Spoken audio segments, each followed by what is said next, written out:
berbicara tentang sebuah negosiasi yang bisa kita terapkan atau kita lakukan di dalam lembaga PAUD atau pendidikan anak usia dini.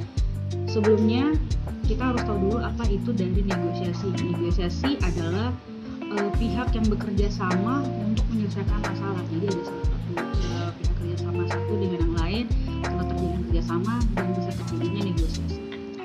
Nah, negosiasi yang bisa dilakukan di TK adalah kita sering bekerja sama di lembaga-lembaga TK, misalkan dengan puskesmas, dengan lembaga terkait. Nah, situ sering terjadi namanya negosiasi. Begitupun dengan orang tua murid.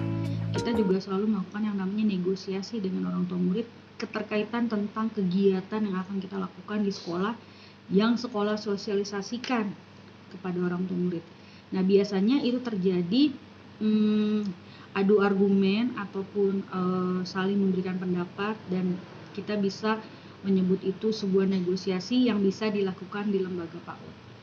Nah, selanjutnya, bila lembaga PAUD sudah terjadi negosiasi dan kerjasama, berarti di lembaga tersebut sudah dapat terjalin kerjasama yang baik antara sekolah maupun dengan orang tua murid, masyarakat, atau lembaga-lembaga lain yang terkait dengan sekolah.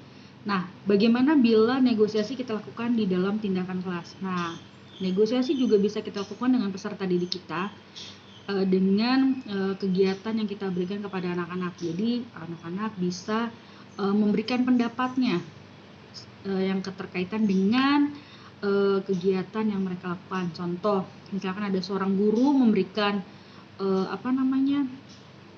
kegiatan, sekiranya anak tidak menyukainya atau misalkan kurang mengerti atau kurang paham, anak itu bisa mengeluarkan pendapatnya, bernego dengan gurunya. Contoh, bila anak itu misalnya mempunyai ide untuk memberikan sebuah warna pada gambar yang mau dia kerjakan, dapat instruksi dari teachernya itu misalkan dengan warna yang tertentu, tapi anak tersebut punya ide dengan warna yang lain, dia bernego dengan gurunya.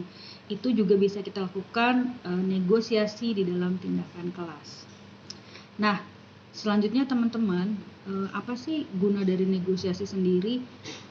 Negosiasi sendiri sangat bermanfaat ya untuk kegiatan siklus kehidupan, yang pastinya semua kegiatan maupun kehidupan sehari-hari kita sering melakukan yang namanya negosiasi atau beradu pendapat, atau bisa juga mengungkapkan sesuatu kepada orang lain.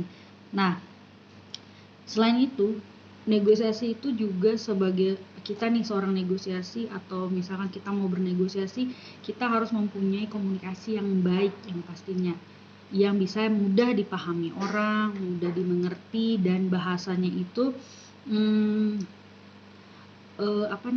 lebih orang bisa paham. Dan balik lagi, dengan negosiasi kita bisa yang namanya kayak bertarung gitu loh, bisa menang, bisa kalah, bisa mengalah, bisa juga tidak mengalah, seperti itu.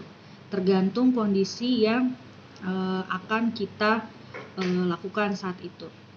Nah, biasa negosiasi juga selain di dunia pendidikan banyak dilakukan selain kehidupan sehari-hari, juga dalam berbisnis, dalam berjualan, banyak hal yang bisa dilakukan dengan bernegosiasi. Oke, mungkin sekian dari saya tentang negosiasi yang bisa kita terapkan di dalam lembaga PAUD atau sekolah atau pendidikan anak usia dini. Oke, lebih kurangnya saya ucapkan mohon maaf. Nanti kita berjumpa di next kesempatan yang lainnya. Oke, bye-bye. Terima kasih.